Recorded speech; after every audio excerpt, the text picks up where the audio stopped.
Ce programme est financé par les amis et partenaires du ministère de Joyce Meyer. Sans l'assurance, nous sommes comme, disons, ce gros avion jumbo, garé sur la piste, prêt à décoller, mais qui n'a pas de carburant. L'assurance est comme notre carburant.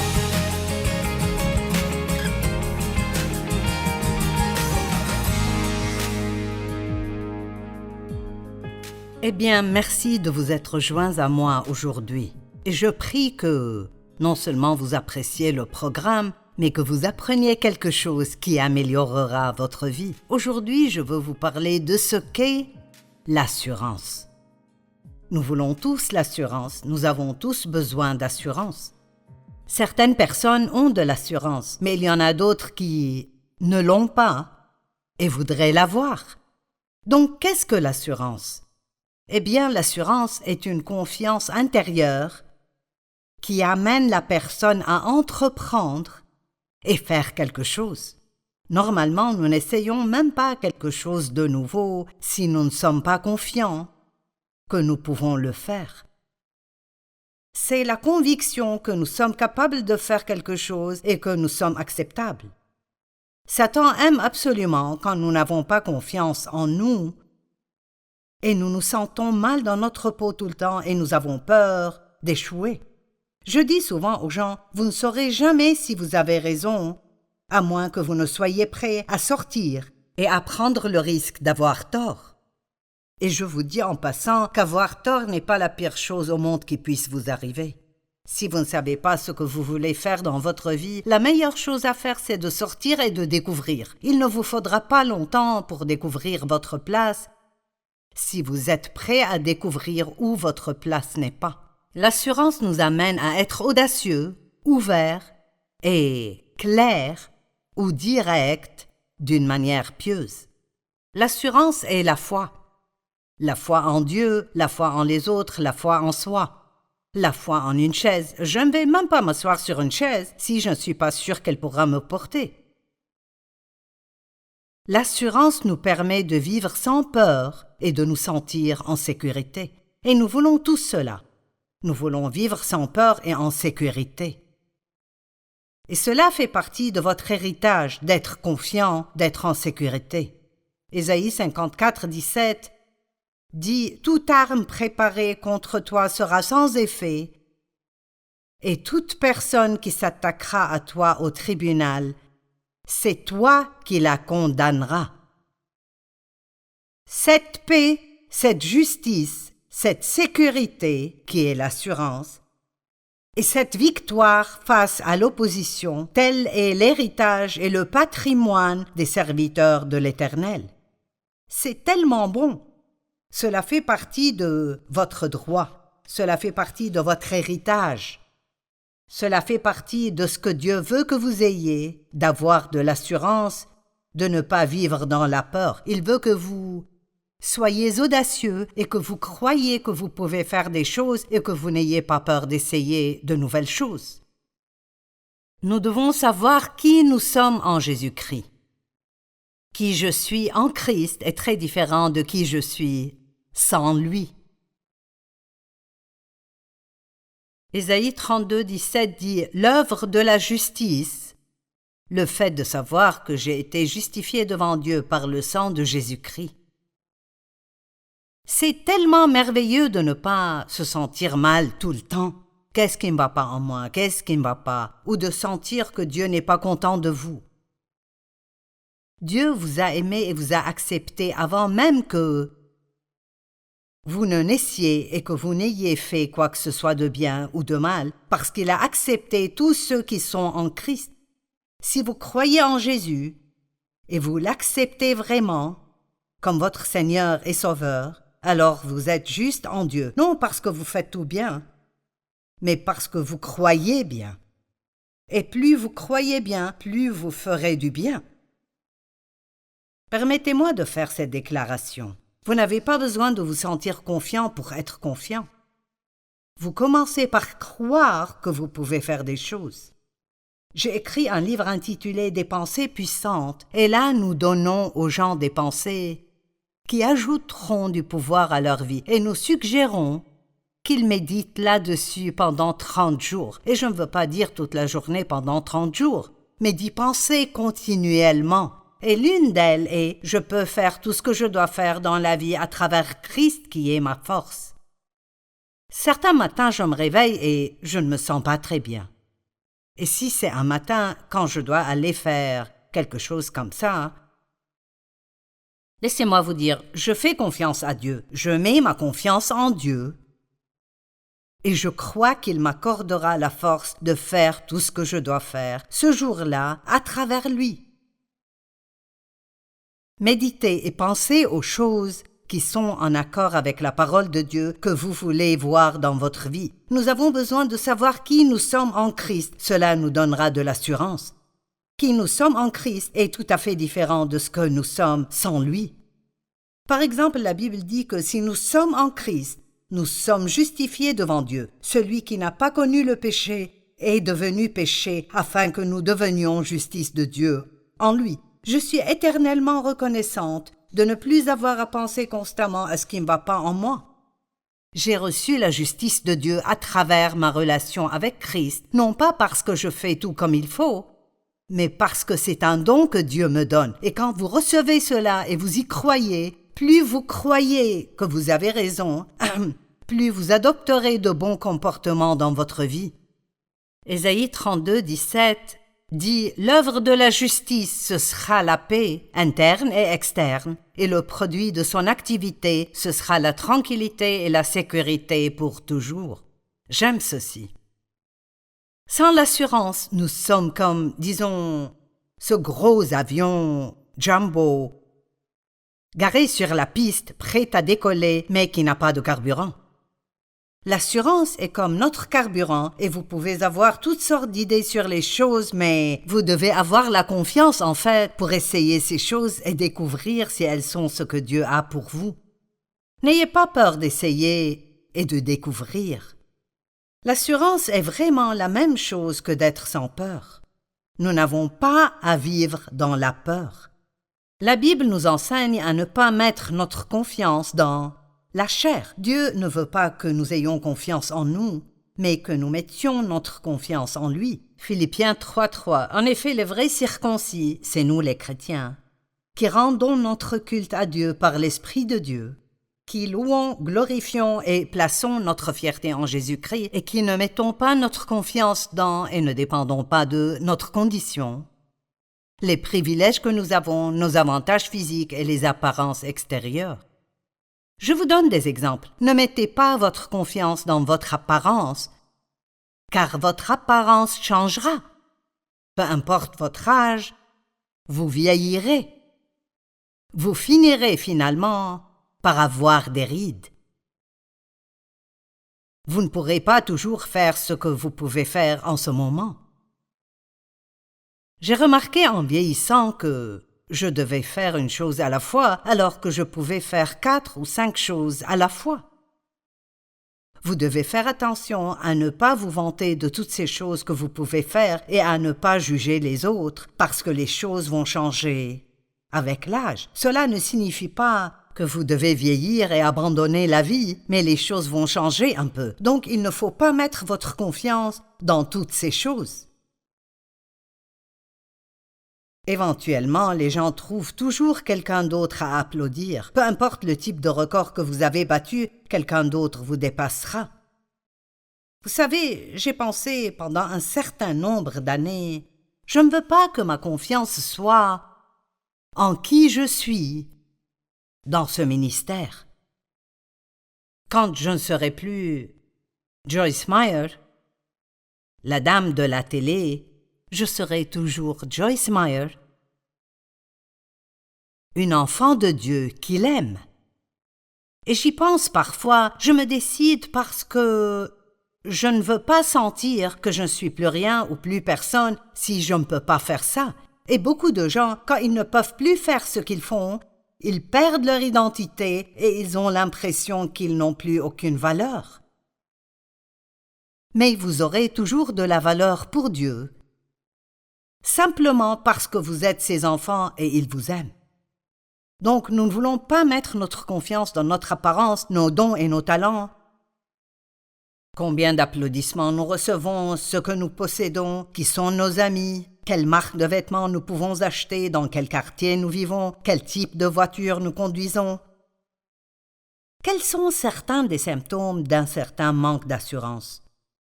Eh bien, si quelqu'un n'est pas confiant, il est généralement indécis et a beaucoup de mal à prendre des décisions, car peu importe la décision qu'il prend, il a peur que ce ne soit pas la bonne.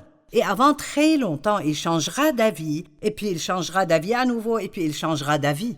Et il n'y a pas de mal à demander conseil aux gens. Mais si vous devez demander à 20 personnes, à chaque tournant, s'ils pensent que vous faites la bonne chose, alors je ne pense pas que vous mettez votre confiance à la bonne source. Vous hésitez et vous n'êtes pas sûr des choses.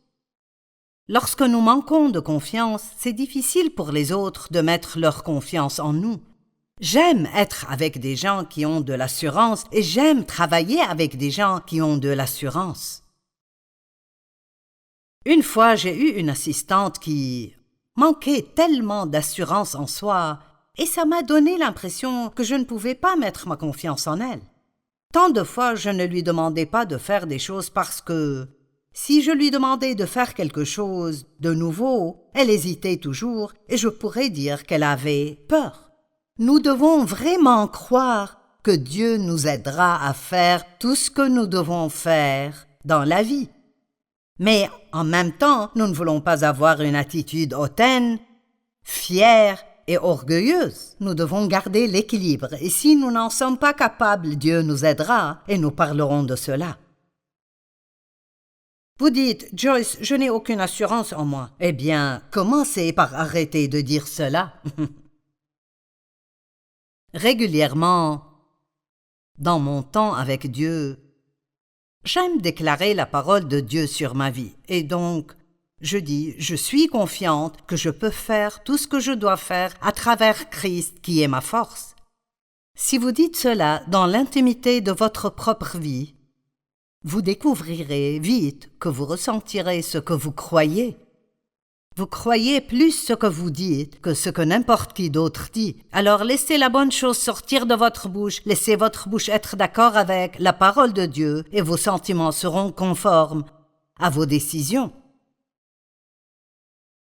Lorsqu'on vous demande de faire quelque chose, présentez-vous avec assurance. Rappelez-vous que j'ai dit, vous n'avez pas besoin de vous sentir confiant pour être confiant. Vous savez, quand je fais des conférences et je monte sur l'estrade pour parler et je regarde des milliers de personnes, parfois je me sens plus assurée que d'autres fois.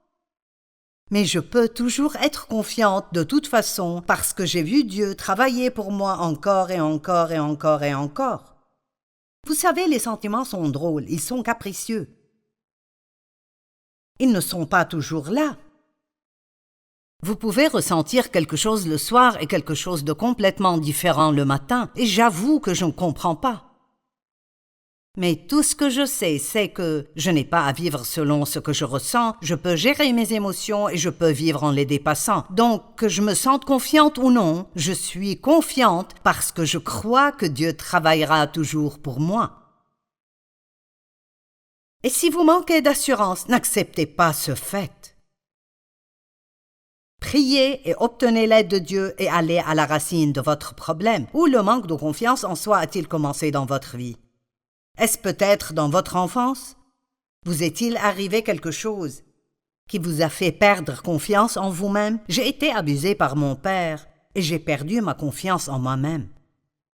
En fait, je ne sais même pas si j'en avais avant de vraiment commencer à recevoir ma vraie valeur de Dieu. Je sentais que je ne valais rien, je me sentais mal. Et ce que mon père me faisait n'était pas ma faute, mais je sentais que ça l'était. Ou peut-être que vos parents ne vous ont pas donné l'amour nécessaire, ou peut-être qu'ils vous ont comparé à un frère ou une sœur. Ou peut-être aviez-vous un frère qui était tout ce que vous n'étiez pas. Vous étiez un peu trop gros, ils étaient minces. Il fallait vraiment étudier et lutter pour avoir de bonnes notes. Ils pouvaient en avoir de bonnes sans même étudier. Ils étaient populaires, vous n'étiez pas si populaire. C'est dévastateur quand on commence à se comparer à quelqu'un d'autre.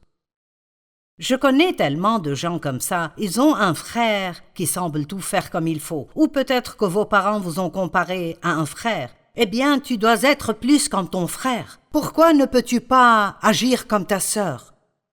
Les parents ne réalisent pas à quel point c'est dévastateur. Nous sommes tous des individus uniques, et Dieu a un but unique et un plan pour chacun de nous. Et l'une des choses dont je veux que vous vous souveniez de l'enseignement d'aujourd'hui, c'est « Vous n'avez pas à être comme n'importe qui d'autre. Apprenez à être vous-même et soyez la meilleure version de vous-même que vous pouvez être. » Peut-être que vous aviez des difficultés d'apprentissage. L'une de mes filles avait du mal à comprendre ce qu'elle lisait, et je me souviens que cela la faisait se sentir vraiment mal dans sa peau.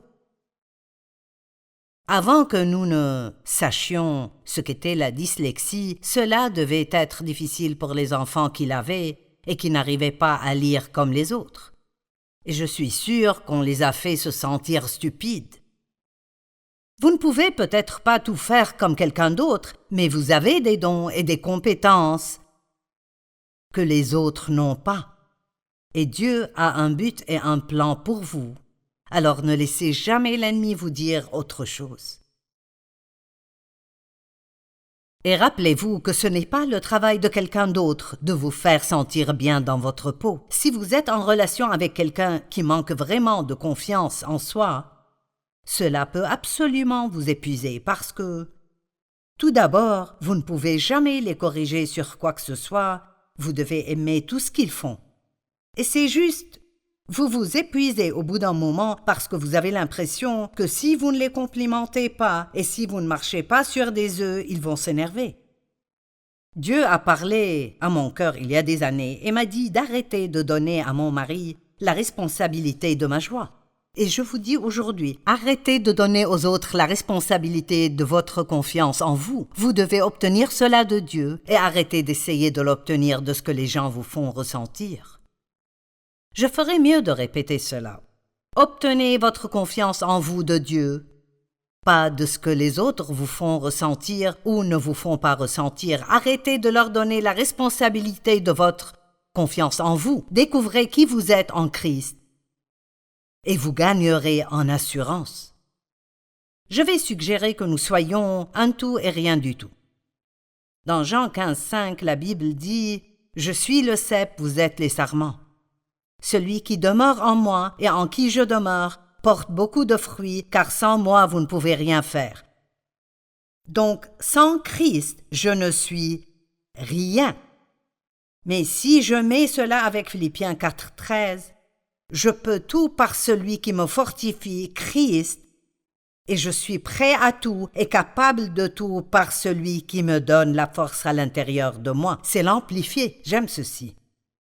C'est la bonne attitude, je suis prêt à tout à travers lui, pas par ma propre force, mais grâce à lui qui me donne la force intérieure. Chaque jour, demandez à Dieu de vous donner la force pour faire ce que vous devez faire. Même si c'est quelque chose que vous avez fait des milliers de fois, ne pensez pas que vous pouvez le refaire simplement parce que vous l'avez déjà fait. Appuyez-vous sur Dieu. Il aime quand vous mettez votre confiance en lui. Alors soyez un tout et rien du tout, rien en vous-même mais tout en Christ. Dans Philippiens 4,13, la Bible amplifiée, il termine en disant « Je suis autosuffisant dans la suffisance de Christ ». J'aime ceci. Ou nous pourrions dire « J'ai confiance en moi, en ma confiance en Christ ». Vous pouvez acheter des livres partout sur la confiance en soi. Et je pourrais vous enseigner la confiance en soi, mais réellement, vous ne pouvez avoir confiance en vous que si votre confiance vient de votre confiance en Christ. Sans lui, je ne peux rien faire. Maintenant, la Bible nous dit de ne pas avoir une plus haute opinion de nous-mêmes que nous ne le devrions.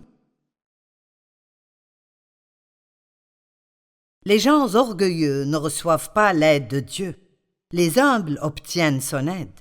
Humiliez-vous donc sous la puissante main de Dieu afin qu'il vous élève au moment voulu. C'est pourquoi nous ne voulons jamais avoir cette fausse assurance. Non, ce n'est pas donné à moins que Dieu ne me donne sa grâce, sa force, son pouvoir et sa capacité à le faire. Nous devons remercier Dieu chaque fois que nous avons du succès, parce que ce succès n'est pas à cause de nous, mais à cause de Dieu. Quelqu'un a dit que cela reste à voir, ce que Dieu pourrait faire à travers une personne qui lui donnerait toute la gloire. Vous savez, quand vous faites quelque chose de bien et que les gens vous complimentent, recevez les compliments, mais ensuite prenez-les et rendez-les à Dieu. J'ai reçu beaucoup de compliments aujourd'hui, Seigneur, et je les apprécie, mais c'est grâce à toi. Comprenez-vous à quel point c'est important? Si vous ne faites pas ça, très bientôt vous serez orgueilleux et vous croirez tout ce que le monde dit de vous. « Oh, tu es génial, tu es incroyable, blablabla. » Eh bien, si quelqu'un va trop loin avec ça, vous devez lui dire « Je ne peux faire ce que je fais qu'à cause du Christ. » Vous n'avez pas à le dire tout le temps, c'est bien de dire simplement « Merci, j'apprécie le compliment. » Mais rappelez-vous toujours de le rendre à Dieu. Dans Luc 18, 9 à 14, nous voyons un bon exemple. Il dit encore cette parabole à l'intention de certaines personnes qui étaient convaincues d'être justes et qui méprisaient les autres. 2 hommes montèrent au temple pour prier. L'un était un pharisien, l'autre un collecteur d'impôts. Les collecteurs d'impôts étaient considérés comme des escrocs et les pharisiens étaient les plus religieux. Donc ici, vous avez ce que le pharisien aurait appelé le plus haut et le plus bas. Le pharisien pria « Ô Dieu, je te remercie de ce que je ne suis pas comme les autres hommes, qui sont voleurs, injustes, adultères, ou même comme ce collecteur d'impôts. Je jeûne 2 fois par semaine et je donne la dîme de tous mes revenus. » Il était si fier de lui. Le collecteur d'impôts se tenait à distance et n'osait même pas lever les yeux au ciel. Mais il disait « Ô Dieu, aie pitié de moi qui suis un pécheur. » Lorsque ce dernier descendit chez lui, il était considéré comme juste. En effet, toute personne qui s'élève sera abaissée et celle qui s'abaisse sera élevée.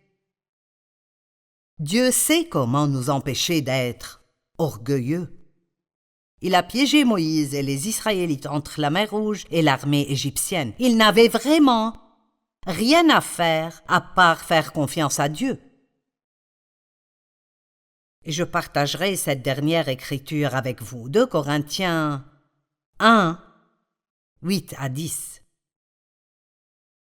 En ce qui concerne la détresse que nous avons connue en Asie, nous ne voulons pas vous laisser ignorer, frères et sœurs, c'est Paul qui parle, que nous avons été accablés à l'extrême, au-delà de nos forces, au point que nous désespérions même de rester en vie. Nous avions intérieurement accepté notre arrêt de mort afin de ne pas placer notre confiance en nous-mêmes, mais en Dieu qui ressuscite les morts. C'est lui qui nous a délivrés d'une telle mort et qui nous en délivre encore. Nous avons en lui cette espérance. C'est tellement bien. Je veux que Dieu fasse tout ce qu'il doit faire dans ma vie pour me garder dans une position d'humilité où je sais toujours que tout ce que je fais de bien n'est que grâce à sa présence dans ma vie. Je ne sais pas ce que nous deviendrons si nous n'avions pas Dieu. Jésus a dit « Sans moi, vous ne pouvez rien faire » et je crois ceci, mais à travers lui, je peux tout faire.